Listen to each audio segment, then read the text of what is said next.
दर्शकबिन नमस्ते। Times television द्वारा प्रसारण भइरहेको सुशासन बहस कार्यक्रममा तपाईहरुलाई स्वागत। म वीरेन्द्र मन। सत्ता भनौं, राज्य भनौं या सरकार भनौं, सबैको चाहना एउटै हुन्छ, मेरो पक्षमा मिडिया भइदिएको भए राम्रै हुन्थ्यो। अर्थात उसले कुनै न कुनै प्रकारले आफ्नो प्रभावमा मिडियालाई राख्न चाहन्छ। यसको कारण के हो भने उसले गरिरहेको कामहरुको सकारात्मक कुराहरु मात्रै प्रवाह होस्, नकारात्मक कुराहरु अर्थात त्यसका अध्यारो पक्षहरु, उज्यालो पक्षहरु, दुईटा पक्ष जहाँ पनि हुन्छ, एउटा अध्यारो पक्ष, एउटा उज्यालो पक्ष, तर उज्यालो पक्ष मात्रै आइदियोस्। हामीले वा गर्न नसकेका र वा हाम्रा अध्यारो पक्षहरु जनताको बीचमा नै नआइदिए राम्रै। इसका लागि हरेक सरकारले, या त्यो कांग्रेसको सरकार होस् वा कुनै पार्टीको, इतर पार्टीको सरकार होस्, नेकपाको होस्, मधेस केन्द्रित पार्टी होस्, सबैको चाहना के हुन्छ भने कसरी मिडियालाई अंकुश लगाउने, कसरी मिडियालाई आफ्नो प्रभावमा पारिराख्ने, यसका लागि विभिन्न हथकण्डाहरू अपनाउँछन्। प्रदेश नम्बर 2 को सरकार पनि सोही दिशामा अग्रसर छन्। भारतमा हालै एउटा टेलिभिजनमाथि प्रतिबन्ध लगाएको थियो। सर्वोच्च अदालतले प्रतिबन्ध लगाउने एउटा बहसको क्रममा सर्वोच्च अदालतका न्यायाधीश केएम जोसेफले के भन्नुभयो भने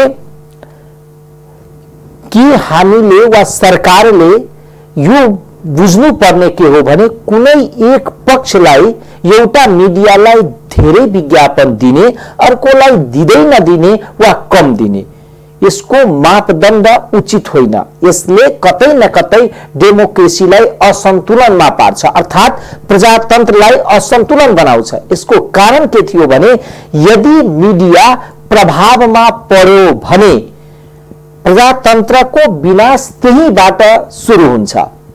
अब नेपालको कुरा गर्ने हो भने नेपालमा प्रजातन्त्र पटक पटक मासिनुको एउटै कारण के थियो भने नेपालमा हरेक राजनीतिक पार्टीको प्रभावमा मिडिया थियो र त्यो कारणले नेपालमा डेमोक्रेसी, प्रजातन्त्र पटक पटक समाप्त भयो र सबैले त्यसलाई, एउटाले यसका अध्यारो पक्षलाई देखाउने प्रयास गरे भने अर्कोले उज्यालो पक्ष मात्रै हो, अध्यारो त छँदै छैन भनेर यो अवस्थाहरू चित्रण गर्यो र यसै कारणले यसका प्रभावहरू पनि दुष्प्रभावहरू देखिन थाल्यो र पटक पटक हामीले प्रजातन्त्रको लागि नै आन्दोलन गर्यो। त्यसपछिका सरकारहरू आए र ती सरकारहरूले पनि जनताको पक्षमा जसरी काम गर्नुपर्ने हो त्यसरी गर्न सकेन र प्रवृत्ति पुरानैलाई दोहोऱ्याउँदै गयो। त्यो हरेक राजनीतिक पार्टीको त्यही संस्कार देखियो।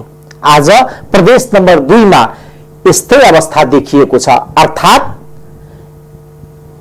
त्यहाँका साधन स्रोतमा हेर्ने हो भने त्यसलाई कि त मिडियालाई केही दिएर मिडियाका विभिन्नलाई कसरी आफ्ना प्रभावमा पार्ने एउटा पक्ष भने सरकारले ती समान रूपमा विज्ञापन गरेर मिडियालाई आर्थिक रूपमा केही सबलीकरण गर्नुको सट्टा आफ्नो नजिकका वा आफूले पोषित गरेको मिडियालाई बढी प्राथमिकतामा दिने गरेको छ र तिनीहरूको पहुँच छ। प्रत्येक वर्ष हेर्ने हो भने 1 देखि 1.5 करोड 2 करोड रुपैयाँसम्म सरकारले, केवल प्रदेशका सरकारले, विभिन्न मन्त्रालयले मात्र, मन्त्रालयका अरू विभागको कुरा त छोड्दियौं, केवल मन्त्रालयले 2 करोड रुपैयाँसम्म प्रत्येक वर्ष विभिन्न संचार माध्यममा सूचनाको लागि छुट्याउने गरेको छ र तर प्रदेश नम्बर 2 मा केही संचार माध्यमको मात्रै हालिमुहाली छ र यसको कारण के हो भने त्यसले त्यहाँ प्रभाव जमाएको छ, सरकारमा प्रभाव छ र सरकार त्यसलाई प्रयोग गरिरहेको छ र त्यसको प्रभाव के हो भने जनताको बीचमा अहिले पनि जनताका समस्याहरू सरकारका समक्ष पुग्न सकिरहेको छैन र बेटी बचाओ बेटी पढाओ अभियान होस् या अन्य जतिसुकै अभियान छ त्यसका नकारात्मक, अर्थात नकारात्मक भन्दा पनि अन्य पक्षहरू के हुन्, किन कामहरू भएन, त्यसका त्यो नआओस्, त्यसलाई ढाकछोप गरौँ भनेर आज प्रभावित पार्ने कामहरू पनि भइरहेको अवस्था छ र यो एउटा लोकतन्त्रको, हामी जसरी लोकतन्त्रका व्याख्या गरिरहेका छौं त्यो लोकतन्त्रको एउटा अध्यारो पक्ष पनि हो। आज मैले रातो किताब प्रदेश सरकारका योजना पुस्तिकाबाट केही प्रदेश सभा, लोकसेवा आयोग लगायतका संस्थाहरूले कति रुपियाँ विज्ञापनको लागि अर्थात् मिडियामा विज्ञापनको लागि छुट्याएको रहेछ भनेर तपाईहरु समक्ष राख्न चाहन्छु। प्रदेश सभाले 6 लाख रुपियाँ मिडियाको लागि छुट्याएको छ, अर्थात् सूचना विज्ञापनको लागि 6 लाख रुपियाँ छुट्याएको छ। प्रदेश लोक सेवा आयोगले 16 लाख रुपियाँ छुट्याएको छ। मुख्य न्यायाधिवक्ताको कार्यालयले 5 लाख रुपियाँ छुट्याएको छ र मुख्यमन्त्री तथा मन्त्री परिषदको कार्यालयले 10 लाख रुपियाँ छुट्याएको छ।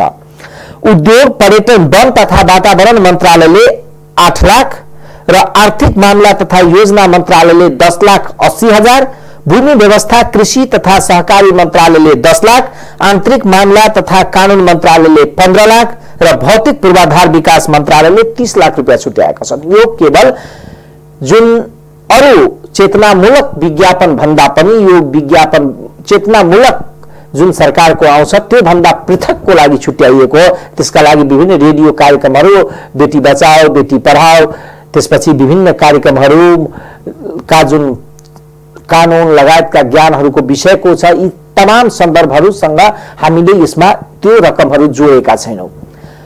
र अहिले जब हामीले यो जोड्यो र जोडेपछि हामीले संचारकर्मी, संचार माध्यमहरूलाई सम्पर्क र केहीसँग हामीले सोध्दाखेरि के भन्यो भने केही संचार माध्यमको त्यहाँ हालिमुहाली छ र त्यसले विभिन्न किसिमको प्रभावमा पारेर आज काम गरिरहेको अवस्था छ र यसरी हाम्रो प्रदेश सरकार चलिरहेको छ। अर्थात् संघीयता जसको लागि हिजो हामीले लडेका थियौं, विकेन्द्रीकरण, शक्तिको विकेन्द्रीकरण, स्रोतको विकेन्द्रीकरण, त्यो विकेन्द्रीकरण भइरहेको अवस्था छैन र आजको कार्यक्रममा हामी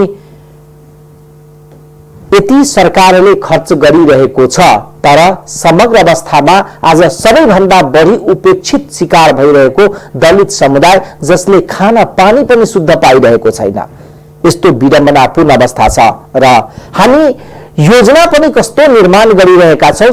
कृषकहरूलाई यन्त्र दिन्छौं, त्यो यन्त्र पनि या ट्र्याक्टर, अन्य उपकरणहरू पनि दिन्छौं, त्यो उपकरणहरू पनि कि त्यसको उपकरणहरू पनि आफ्नै कार्यकर्ताले पाउँछ र वास्तविक किसानहरू पछाडि पार्छ, पाउँदैन र त्यसको लागि अहिले त संघीयता भनेको पोषण गर्ने, आफ्ना कार्यकर्तालाई पोष्ने निमित्त आएको हो जस्तो लागिरहेको अवस्था छ र त्यसकारणले आज दिन प्रतिदिन पलायन भइरहेको छ। किसानहरू खेतीबाट पलायन भइरहेको छ किनभने उसको सामानहरू बिकाउ भइरहेको छैन। अर्थात् त्यसले उत्पादन गर्ने सामानहरू जबसम्म हामी बजारीकरण गर्न सक्दैनौं र बजारमा गएर बिक्दैन तबसम्म किसानहरूको जीवन स्तरमा सुधार आउँदैन, अर्थात् किसानहरू खेतीमा टिक्दैन।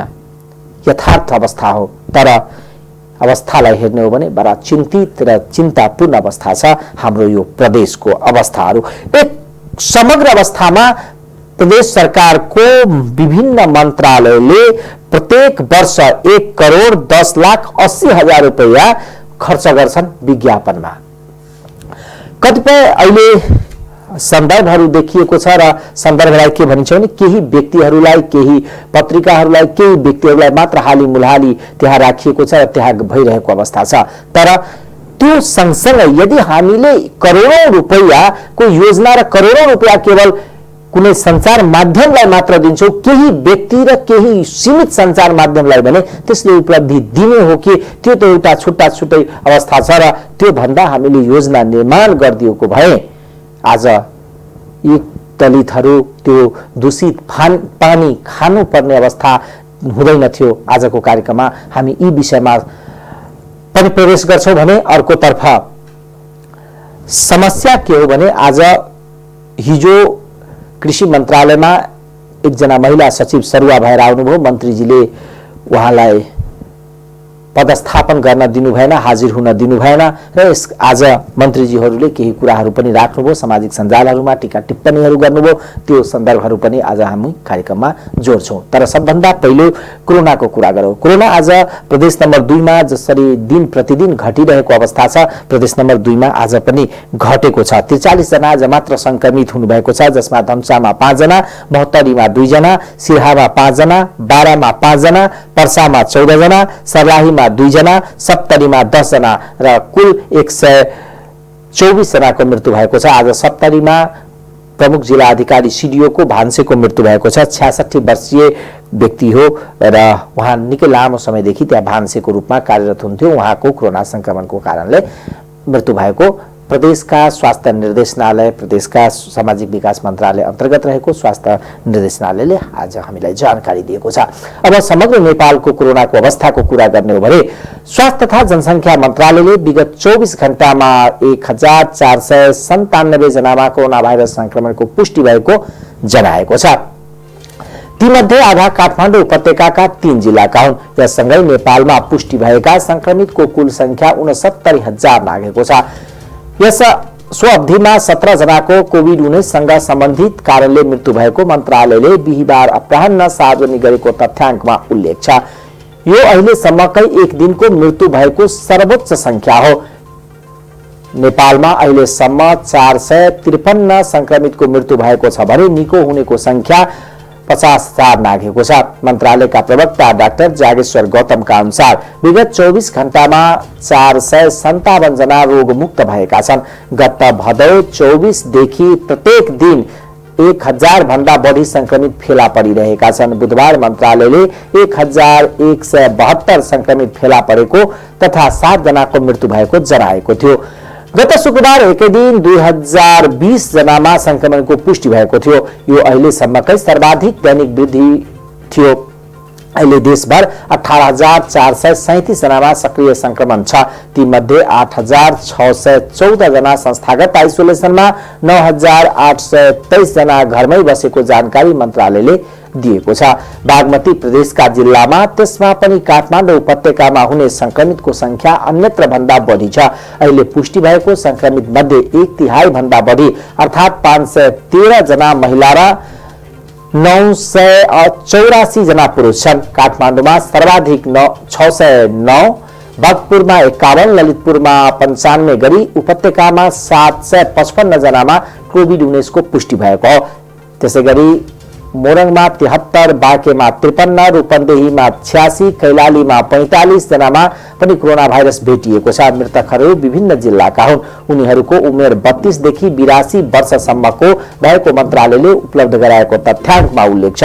काठमाडौँ उपत्यकामा 2 महिला र 4 पुरुष, धनुषामा 2 पुरुष अनि मोरङ र सुनसरी र धादिङमा 1-1 महिला तथा झापा, रौथत, तनहुँ, दाङ, कपिलवस्तु, नवलपरासीमा 1-1 पुरुषको मृत्यु भएको हो। अहिलेसम्म 0.65% संक्रमितको मृत्यु भएको छ। बुधबार अपराह्नदेखि बिहीबारसम्म 11,449 वटा नमुनाको परीक्षण भएको मन्त्रालयका प्रवक्ता डाक्टर जागेश्वर गौतमले बताउनुभयो।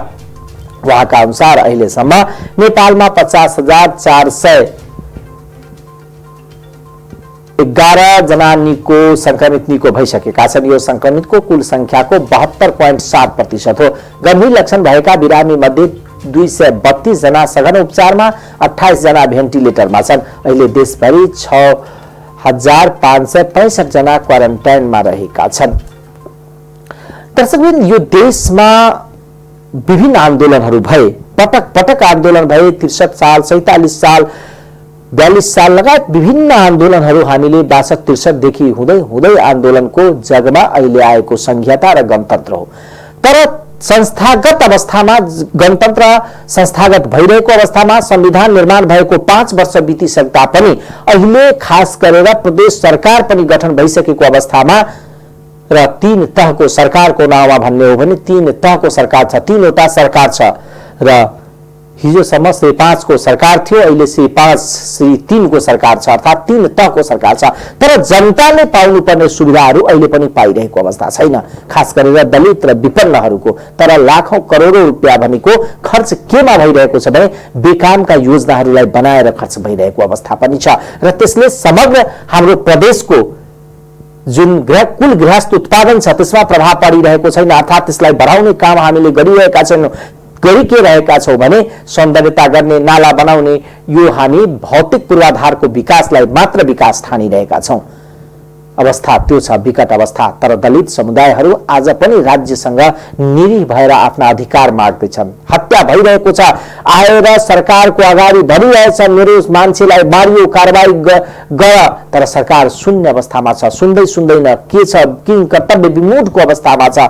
तर आज किनभने हिजोसम्म दलितको नाउँमा राजनीति गर्नेहरू आज सत्तामा पुगिसकेका छन् र उनीहरूको लक्ष्य भनेको सत्ता मात्र हो, जनताको अधिकार र उनीहरूको जनजीविकामा सुधार आउने पर्ने होइन। सिराहाको आजको व्यथा हामी सुनाउँदैछौँ तपाईलाई। सिराहामा खास गरेर दलित समुदायहरू शुद्ध पानी पनि खान पाएका छैनन् र प्रदेश सरकार एउटा जिल्लामा 12-15 करोडसम्म एउटा पोखरीको सौन्दर्यकरणमा खर्च गर्दैछ, जहाँ मान्छे जुन प्रदेशका जनताहरू शुद्ध पानी नखाएर मर्ने अवस्थामा छ त्यहाँ करोडौं करोड रुपियाँको केवल पोखरीको सौन्दर्यकरण हुँदैछ। शिक्षाको अवस्था यस्तै छ, धराशायी अवस्था छ र यस्तो अवस्था छ हाम्रो प्रदेशको र हामीले भन्दैछौँ हाम्रो यो सरकार भनेको हाम्रै सरकार हो। 4 वर्ष पहिला तराई मधेसमा एउटा अभियानले खूब चर्चा पायो। नयाँ संविधान लागू भए लगत्तै दलित तथा पिछड़ा वर्गका घर घरमा पुगेर पानी पिउँदै भात खाँदै क्षमा याचना अभियान चलाइयो। मुख्यतः अधिवक्ता दीपेन्द्र झा, पत्रकार प्रशान्त झा, राजनीति विश्लेषक तुला नारायण शाह, पूर्व राजदूत विजयकान्त कर्ण लगायत केही व्यक्तिहरू देहातका दलित बस्तीमा पुगेर आफ्ना अग्रजले ऐतिहासिक रूपमा गरेको विभेद विरुद्ध क्षमा मागे। दीपेन्द्र झाले दलितहरूको बस्तीमा गएर खाना खाएको तस्बिर राखेपछि भाइरल नै भयो। तुला नारायण शाहले कान्तिपुरमा लेख लेखेर त्यसलाई व्यापक बनाए। सिक्के लालले मैथिली र अंग्रेजी दुवै भाषामा स्टेटस लेखेर सामाजिक सञ्जालमा पोस्ट गरे। तराई मधेसका उच्च जातिहरूको पार्टी भनिएको तमलोपाले उक्त अभियानलाई समर्थन जनाउँदै संकल्प प्रस्ताव नै पारित गर्यो। अहिले समय बदलिएको छ। क्षमा अभियानका एक हर्ताकर्ता दीपेन्द्र झा अहिले प्रदेश नम्बर 2 को मुख्य न्यायाधिवक्ता छन्। उनको परिचय त्यति मात्र सीमित छैन। नयाँ संविधानले मधेसी समुदायमाथि गरेको विभेद विरुद्ध सिंहदरबारलाई औला ठड्याउने एक जोरदार व्यक्ति पनि मानिन्छ। तर आज संविधान लागू भएको 5 वर्ष पुग्दै गर्दा उनको कार्यालयको ठिक्क घिल्लो मधेसी दलित समुदायले प्रहरीको कुटाई खाइरहेका छन्। 2 दर्जन भन्दा बढीले दलित भएकै कारणले ज्यान गुमाएका छन्। न्याय दिलाउने ठाउँमा भएका उनी झा अहिले शासकीय चरित्रमा उत्रिएका छन्। उनी मात्र होइन, प्रदेश नम्बर 2 का प्रदेशका अधिकांश संरचना दलित विहीन हुँदा क्षमा अभियानका अभियन्ताहरू यति बेला पूर्णतः मौन छन्। यति मात्रै कहाँ हो र अहिले दलितहरू मुलुकका गणतन्त्र आएपछि शुद्ध खाना पानीसम्म पाएका छैनन्। पूर्व पश्चिम राजमार्ग खण्डको उत्तरी क्षेत्रमा रहेको राजमार्ग देखि करिब 500 मिटरको दूरीमा छ सिराहाको मिर्चैया नगरपालिका 9 ढोढनाको बताहा खोलाको किनारमा रहेको करिब 60 घर परिवार मुसहर समुदायको बस्ती। अनि त्यही बस्तीमा 300 को हाराहारीमा रहेका मुसहर समुदाय गाउँ नजिक रहेका बताहा खोलाको धमिलो पानी खाएर जीविका चलाइरहेका छन्। शुद्ध पिउने पानीको सुविधा नहुँदा यहाँका मुसहरहरू करिब 5 पुस्तादेखि बताहा खोलाको पानीमै निर्भर छन्। धमिलो र फोहोर खोलाको पानी पिउँदा हामीलाई धेरै पटक विभिन्न खालको स्वास्थ्य समस्या आइरहेको पनि स्थानीय आशा देवी समुदायको कथन रहेको छ। आफ्नो समुदायका 5 पुस्ताले बथा खोलाको फोहोर पानी खाँदै आएको र मेरो बाजेहरूले पनि यही खोलाको पानी पिउँथे। अहिले मेरो नातिले पनि यही पानीको भर छ।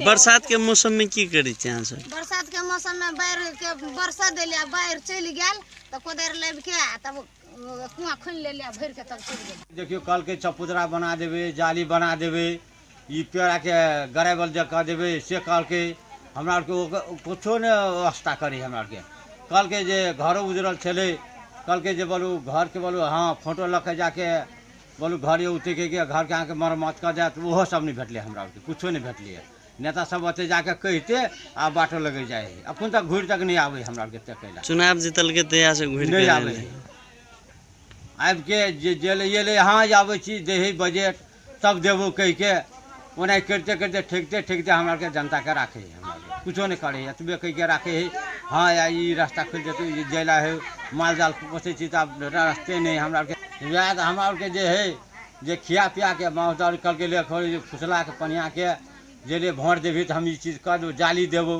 डगर बना देबो उ सब कुछो नहीं केलकै अखन तक में जे कहै छियै तो कहे हाँ बोल आबै छियै आबे के कोई मतलब नहीं रहले जनता के कोई ताकबे नहीं करे कोनो चीज में नहीं सिंहा क्षेत्र नंबर 4 में पर्ने यस क्षेत्रबाट पूर्व प्रधानमन्त्री तथा नेकपाका अध्यक्ष पुष्पकमल दाहाल तत्कालीन दोस्रो संविधान सभाको सदस्यको चुनाव जित्नु भएको थियो। स्थानीय निकायको चुनावपछि सिंहदरबार गाउँमै आउँछ भनेर नेताहरूबाट सुनेका उनीहरूलाई स्थानीय सरकारले समेत बेवास्ता गरेको छ। जुनसुकै व्यवस्था आए पनि हामी गरीबलाई कसले हेरेन, पानी समेत शुद्ध खान पाएका छैनौं। अगुवा बिलट मुसरको दुख यसो छ। मिर्चैया नगरपालिकाका वार्ड अध्यक्ष मोहन पोखरेलले आफूसँग ठूलो बजेट नभएकोले यहाँका दलित समुदायको खानेपानीको व्यवस्था गर्न नसकेको स्वीकार गर्नुभयो। वार्ड अध्यक्ष पोखरेलले 60 घर दलितलाई खानापानीको प्रबन्ध मिलाउन बजेट धेरै चाहिने भएकोले थोरै बजेटले त्यहाँको पानीको समस्या समाधान गर्न सकेनौं। 6 वर्ष अघि हैजाका कारण एक सातामा 1 दर्जन भन्दा बढी मानिस मरेको स्थानीयहरूले कहाली लाग्दो घटना सुनाउँदै भन्नुभयो। फोहोर खाने पानीका कारण त्यतिबेला गाउँको सबै घरमा हैजाको महामारी फैलियो। करिब 20 जना त मृत्यु नै भएको थियो।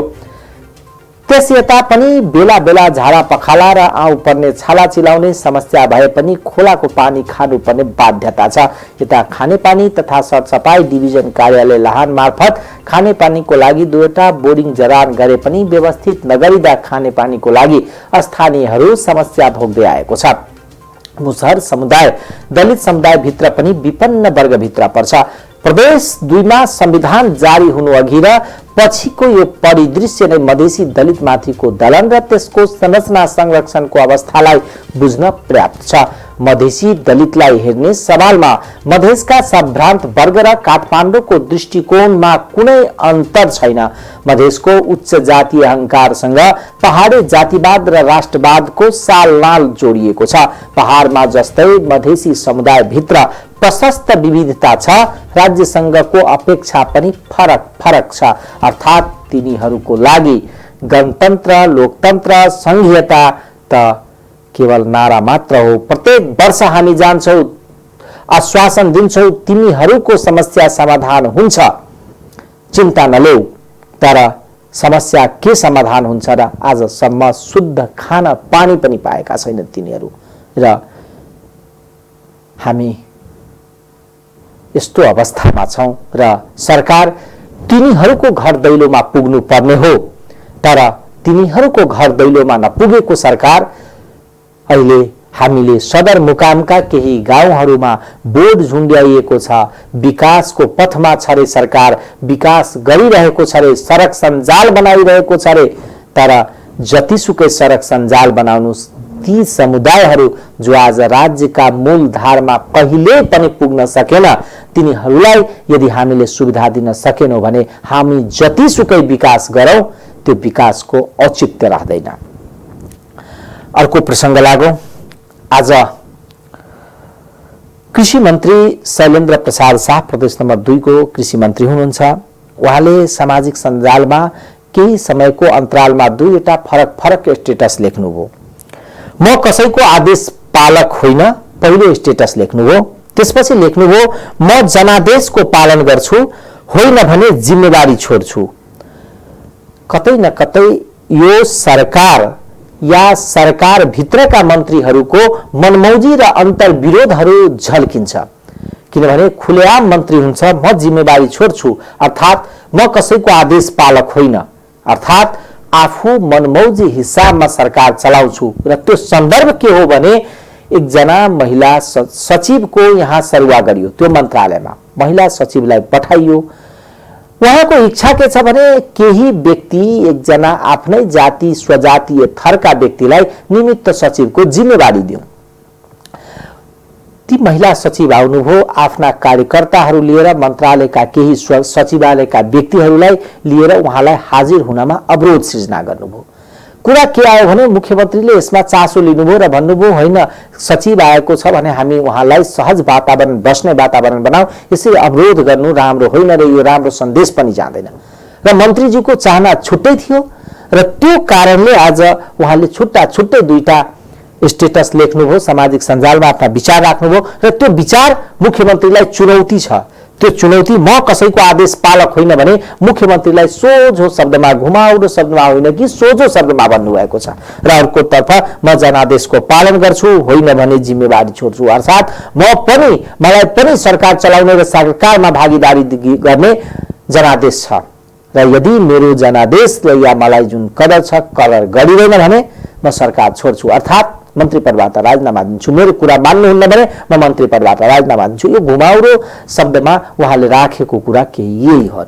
तर भएको के हो त्यो विषयमा प्रवेश गरौँ।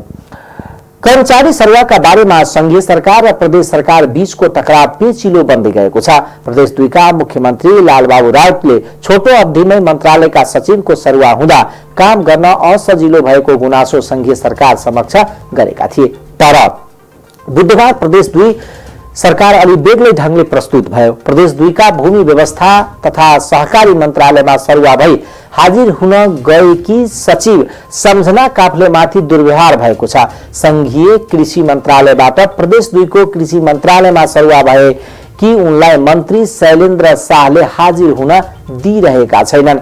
सचिव काफ्लेले बुधबार हाजिर हुनको लागि मन्त्रालयमा गएकी थिइन्, तर मन्त्रीका स्वकीय सचिव नवनीत झाले बाहिरका मान्छेहरू लगेर हो हल्ला गर्नुको साथै सचिवको कार्यकक्षमा तालचा लगाई हाजिर हुनबाट रोकेका छन्। कर्मचारीहरूले सचिव काफ्लेलाई स्वागत गरिरहेको ठाउँमै पुगेर उनीहरूले हो हल्ला गर्नुको साथै कर्मचारीलाई दुर्व्यवहार समेत गरेका थिए। युवाको एक समूहले हाजिर रजिस्टर समेत खोसेर लगेको त्यहाँका एक कर्मचारीले बताए। मन्त्रालयका निमित्त सचिव विजय महतोले सचिव काफ्लेको स्वागतमा कार्यक्रम आयोजना गरिएका थिए। काफ्ले मन्त्रालयमा प्रवेश गर्न बित्तिकै उक्त समूहले सचिवको कार्यकक्षमा तालचा लगाएर दुर्व्यवहार गर्नुको साथै हाजिर हुन नदिएको कर्मचारीहरू बताउँछन्। ती युवाहरूले गरेको दुर्व्यवहार रेकर्ड नहोस् भनेर बुधबार सीसीटीभी समेत बिगारेर राखिएको स्रोत बताउँछन्। स्रोतका अनुसार बुधबार सचिव काफ्ले हाजिर हुन थाहा पाएपछि मन्त्री शाहले मन्त्रालयका कर्मचारीहरूलाई बिहानै आफ्नो निवासमा बोलाएर सचिवलाई हाजिर हुन नदिन निर्देशन दिएका थिए। पटक पटक सचिव फेरिनाले काम कारबाहीमा समस्या भएको भन्दै मन्त्री शाहले नयाँ सचिवलाई मन्त्रालयमा हाजिर हुन नदिनु भन्ने निर्देशन दिए पनि कर्मचारीले मन्त्री शाहको निर्देशन मानेका थिएनन्। कर्मचारीले निर्देशन नमानेपछि मन्त्री शाहले बाहिरका मान्छे बोलाएर सचिवलाई हाजिर हुनबाट रोकेको कर्मचारीको आरोप छ। स्रोतका अनुसार सचिवलाई हाजिर हुनबाट रोक्नुको मुख्य कारण भनेकै मन्त्री शाहले आफ्ना नजिकका कर्मचारी शंकर शाहलाई निमित्त सचिवमा राख्नु खोज्नु भएको। कृषि कार्यालय धनुषामा कार्यरत शाहलाई मन्त्री शाहले कृषि मन्त्रालयको खाद्य सुरक्षा महाशाखाको जिम्मेवारी पनि दिएका छन्। निमित्त सचिव विजय महतोलाई हटाएर उनले शंकरलाई निमित्त सचिव बनाउन पहिलादेखि नै प्रयास गरिरहेका भए पनि सफलता पाएका थिएनन्। त्यतिकै नै संघीय सरकारले सचिवको जिम्मेवारी सहित काफ्लेलाई सरुवा गरेर पठाएपछि मन्त्री झन क्रुद्ध भएर उनलाई हाजिर हुनबाट रोकेको बताइन्छ। सचिव काफ्लेले भनिन्, म सरुवा भएर कृषि मन्त्रालयमा हाजिर हुन आएको थिए। त्यहाँका कर्मचारीहरूले स्वागत कार्यक्रम राखेका थिए।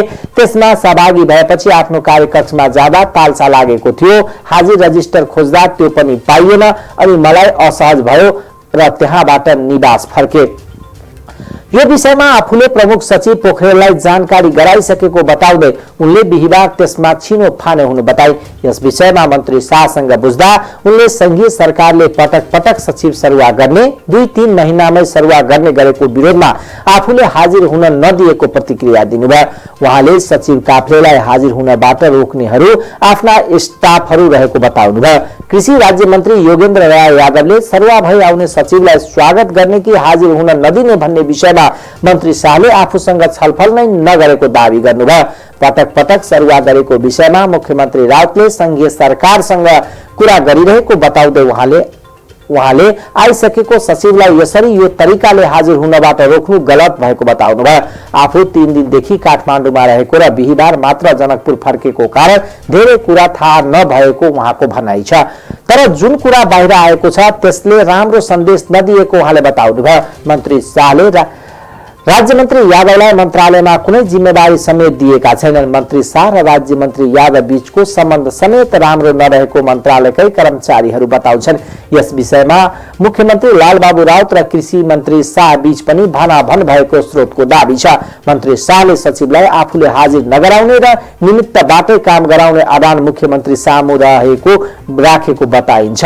मुख्यमन्त्री राउतले भने सरुवा भएर आएका सचिवलाई हाजिर हुन दिनु पर्ने तर्क गरेपछि मुख्यमन्त्री र मन्त्री बीच केही बेर भनाभन समेत भएको स्रोतले जनाएको छ। मुख्यमन्त्री राउतसँग भनाभन भएपछि मन्त्री शाहले आफ्नो फेसबुकमा लेखेका छन्, म कसैको आदेश पालक होइन र म जनादेशको पालन गर्छु, होइन भने जिम्मेवारी छोड्छु भनेर स्टेटस लेखेका छन्। त्यहाँका कर्मचारीहरू बाहिरका मान्छे ल्याएर आफूमाथि दुर्व्यवहार भएको बताउँछन्। सचिवलाई हाजिरबाट रोक्न बाहिरका गुण्डा प्रयोग भएको उल्लेख गर्दै उनीहरू कार्यस्थलमा आफूहरू समेत सुरक्षित नरहेको बताउँछन्। सचिवलाई हाजिर हुनबाट रोकेपछि त्यहाँका कर्मचारीले प्रदेश 2 सरकारका प्रमुख सचिव अर्जुन प्रसाद पोखरेललाई भेटेर ध्यानकर्षण गराएका थिए। मन्त्रालयका आफूहरू असुरक्षित रहेको भन्दै उनीहरूले प्रमुख सचिव पोखरेलसँग सुरक्षाको माग गरेका थिए। दर्शकवृन्द, अवस्था यस्तो छ हाम्रो प्रदेश नम्बर 2 को। कल्पना गर्नुहोस्, जो सचिवलाई हाजिर हुन दिँदैन मन्त्री त्यसले संघीयताको सबलीकरणमा काम गर्छ र जसले आफ्नो हर्ता अर्थात सरकारको नेतृत्व गर्ने मुख्यमन्त्रीलाई टेर्दैनन् त्यसले कर्मचारीलाई टेर्छ र यस्तो दुरावस्थामा छ संघीयता चलाइरहेको छ र यसरी दुरावस्थामा चल्दैछ प्रदेश नम्बर 2 सरकार।